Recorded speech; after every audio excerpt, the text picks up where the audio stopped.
We got 2 unfinished projects, as usual. Don't even look at that one. We're not talking about it. We're talking about the Wheelie Pop and Trike. We're still on it. Finally, after 2 weeks, I got the rear rims that I was hoping to try out. Remember, I had those really skinny, they were 155 60-15s on stock 5-lug rims. But then when we changed the transaxle, the bolt pattern on the wheels changed with it to 4-lug, 4 on 130 millimeter, the later model VW Bug. So I ordered a couple rims. I had some tires. The main thing is, are the tires gonna hit the saucer? Because you know me, I like them wide. I got low profile. We don't know till we try it out. It's gonna be the first part of the mission. The second part is a fuel tank, because this thing, well, that thing, it's got no fuel. Ain't got no gas in it. So we gotta do that to make it run. Threefold. 2 tires, 1 gas tank. Here we go.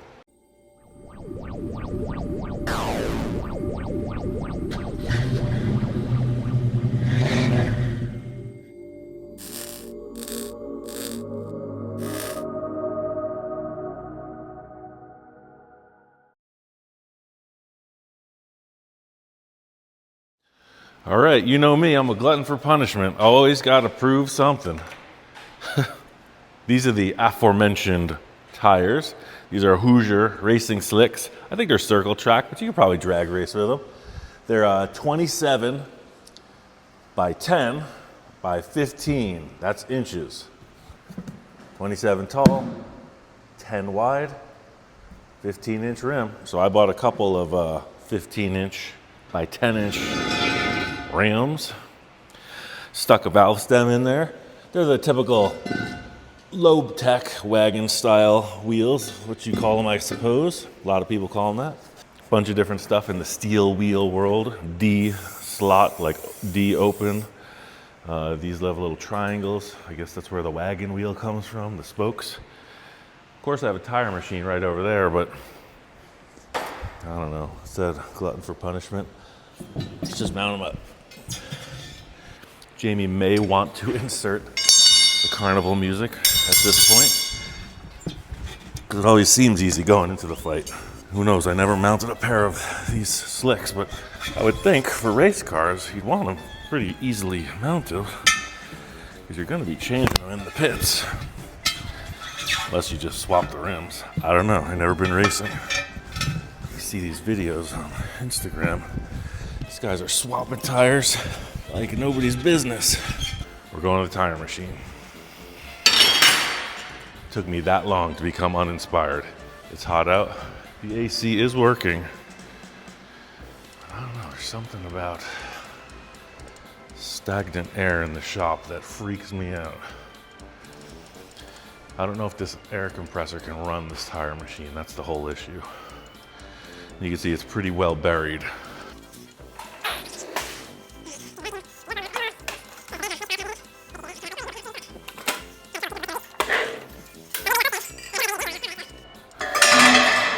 Always a give and take around here. Let's see if we can do this. Bring that air compressor over here. You know, that's the thing as you get older. Your mind remains ambitious. And something in your body hints to your brain and says, wait a second. You have the exact right tool for the job right there. The big question is, does this little compressor have enough air? If you know tires, you know, especially with the older ones, it's usually what I deal with. They're all dried out. Super difficult to break the bead and stretch them into place. All right, let's see if this thing charges up. I move this thing around so much, it's had a problem seizing up in the past. Like it just wouldn't move at all. I had to hook it to my big air compressor and something gave up. It went free. Let's try it out. Charging up. Compressor's on. Just gonna let that compressor run through its cycle. What I was saying, with all that noise going on, I don't even know how to use this thing to mount a tire. Only dismounted them. Just when you thought you knew something. But at least this machine is holding it in place. And it is pretty easy to put on once you figure out which side to put the tire. Let's just see what happens. I guess this is called a Coates style machine. I guess that's the name brand.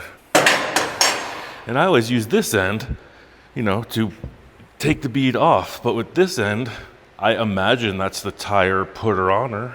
How does that work? Does this hook on here? Because I just tried that, but it lifted up out. Let's just put this on here. Get it a little bit further. Because whatever's inside this machine is all worn out. Like this little screw thing doesn't really do what it's supposed to. So I imagine you do that.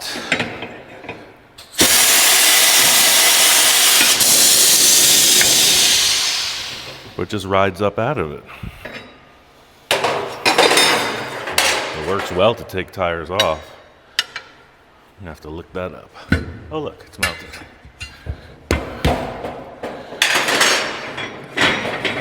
So it was easier than scrapping around on the floor. All right, that looks like it's gonna work.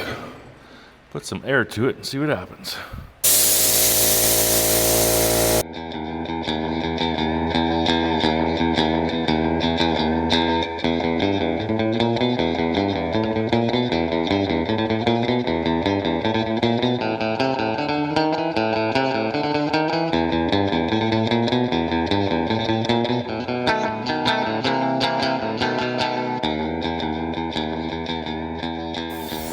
Thing I noticed about these Hoosiers too is only the second set. Never done slicks before, but they have a real hard time getting the bead to seat.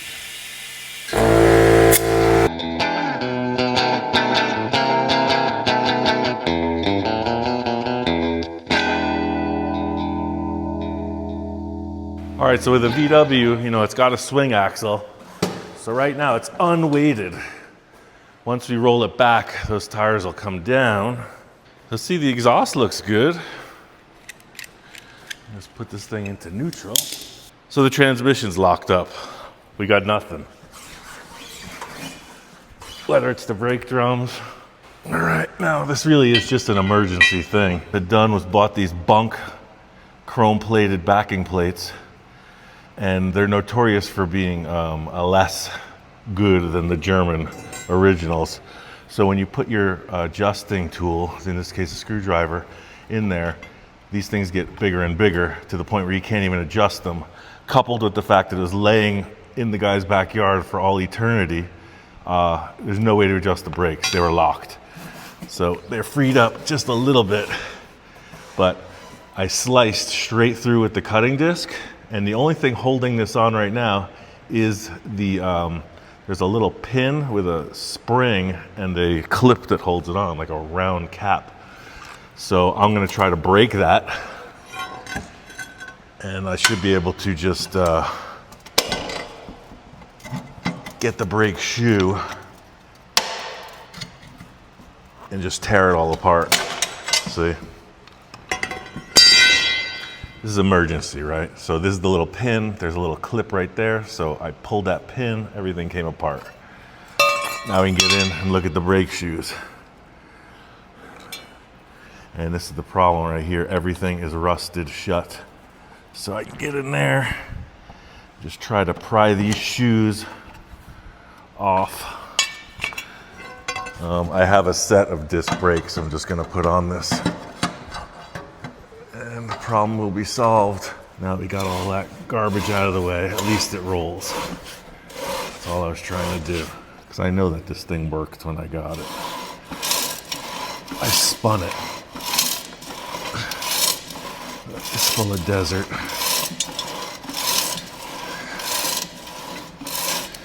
So I think what happened is, from moving it and it's sitting in the mountains, the critters filled it with dirt. So, not the end of the world. Brake drum, trash. Backing plate, trash. And we'll carry on. At least it'll roll now. All right, let's try that other side, see if we can do the same. All in the day's work. Do one thing, you gotta do 50 others. Remember I talked about building the gas tank? Same thing with this one, the holes are all stretched out. And try this. Because when you got no choice, all you can do is hope. That's tightening, this is loosening. I'm gonna do the same thing with this one. I'm gonna cut this bitch. If this was original, I would never cut it. I would take it apart, but this is garbage. Nobody needs to get this in their car. Try to pry this out. Yeah, back in the day, they would sell you anything you wanted that was chrome. Remember the Hawaiian style, little chrome? They had white window rubber, chrome tail light housing, chrome gas filler flap. I mean, they would just sell you anything to make a buck. Just disgusting. And all of it was just crap. So with this one too, the brake drum is locked to the brake pad. I think I'm gonna go ahead and just cut the brake pad tab right off. Again, this is just emergency. Oh my God, what are we gonna do? Everything's junk. This is what all those fancy aftermarket parts get you. This kind of struggle. It's one of the main reasons that I stopped accessorizing. What I was saying earlier, being that it's a swing axle, right now the tires are very far from the edge of the disc. As we roll it backwards, you can see the tires right now are facing down. They should flatten out a bit. I mean, there's no weight on it, but with the weight of a car, they would reverse their situation. They'd be cambered so that the bottoms were out further. At least they're rolling. Sweep up this sand real quick. We'll push it back and see if they flatten out. All right, let's push it forward. I think this might work. And it sure looks cool. I think this could work. I mean, I'll have to lift up. See, it's gonna hit right there. But then when I lift up, like that'll work. And then I'll tilt the other one. Yeah.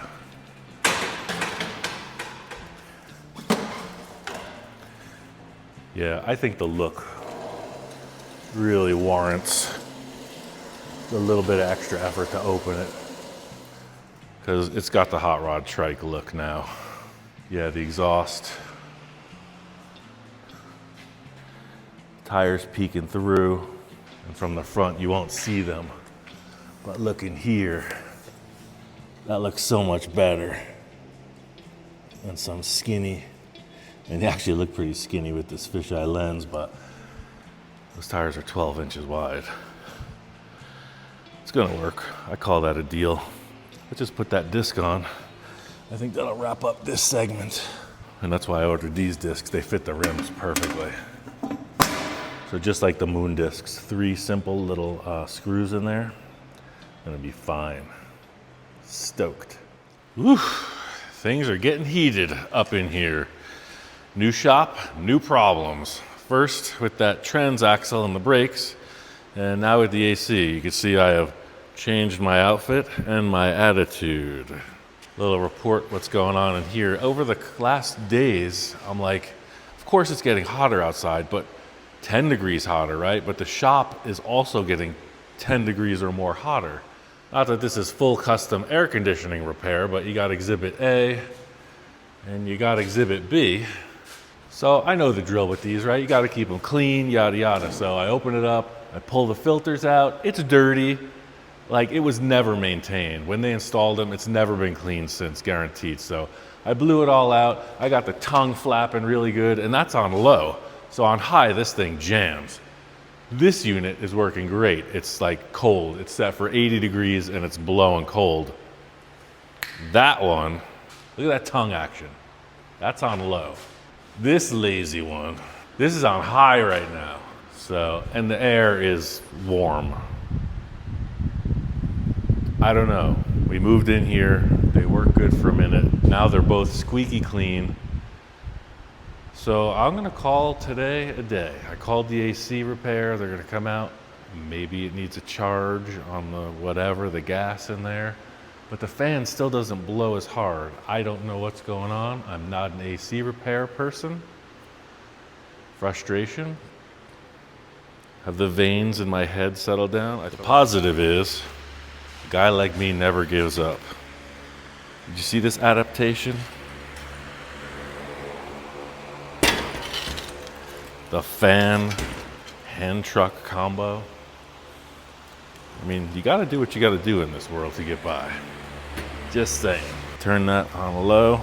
I think we'll wrap up this episode. How you feel about that? So what's the good news in all this? The good news in all of this is sometimes blessings are in disguise, or sometimes they're on simmer for years.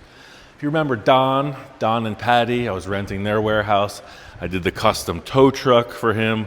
We did the Packard together. I built his hot rod. We did his white van. We did the electric dune buggy. We built the big 10-ton truck with the crane in his parking lot. Yeah, Don, super cool guy.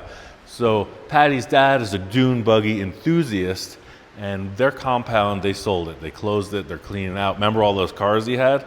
Anyway, I get Patty's dad's dune buggy and boxes of parts. Nothing goes to waste.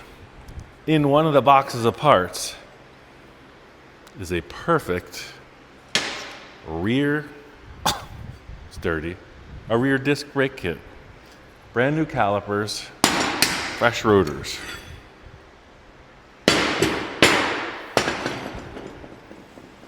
I know his car was a swing axle because I had it. I did end up using it for parts because it was bent, but these were in a box. So that whole thing with those bunk aftermarket backing plates, this is, you know, I don't want to say it's first generation sand car stuff, but it's it's an earlier generation of stuff, and it looks well built. There's no name on it, but it's never been used. I could see that. Wheelie poppin' trike, disc brake rear end. Heck yeah, I call that a win.